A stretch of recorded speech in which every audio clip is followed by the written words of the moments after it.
If you want to back up and remove a Chrome profile on Windows, this quick tutorial will walk you through it step by step so you can do it safely without losing important data. Whether you want to save bookmarks, extensions, history, or synced settings before deleting a profile, this is the best way to do it. And if this video helps, make sure to hit the like button and subscribe for more simple tech tutorials just like this. First, you need to completely close Google Chrome. Don't just minimize it. Make sure every Chrome window is closed and also check that Chrome is not still running in the background. This is important because if Chrome is open while you copy the profile folder, you could run into file errors or end up with an incomplete backup. Once Chrome is fully closed, press Windows key +R on your keyboard to open the Run box. In the text field, type %local app data /Google /Chrome /user data, then press Enter. This will take you directly to the folder where Chrome stores all of its user profile data on Windows.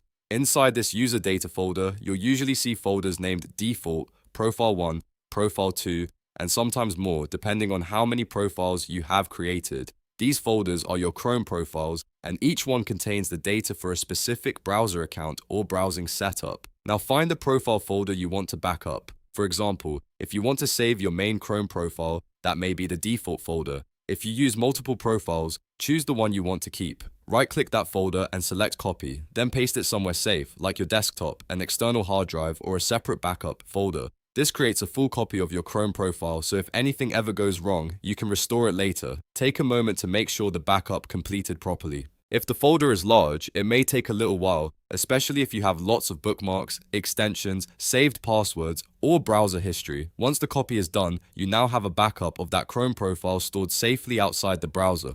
Next, if you want to remove the profile from Chrome itself, open Google Chrome again. Click the profile icon in the top right corner of the browser. From there, choose Manage Profiles. This opens the profile management page where you can see all the Chrome profiles saved in the browser. Find the profile you want to remove. On that profile card, click the three dots menu, then choose Delete. Chrome will remove that profile from the browser along with its local browser data on that device. If that profile was synced with a Google account, the account itself is not deleted, but the local Chrome profile is removed from this computer, and that's it. You've now successfully backed up your Chrome profile and removed it from Chrome on Windows. This is a really useful process if you're cleaning up old profiles, switching users, troubleshooting browser issues, or just making sure your data is safe before deleting anything. If this tutorial helped you out, please give it a like, subscribe to the channel, and turn on notifications so you don't miss more helpful Windows and browser tips. Thanks for watching, and I'll see you in the next video.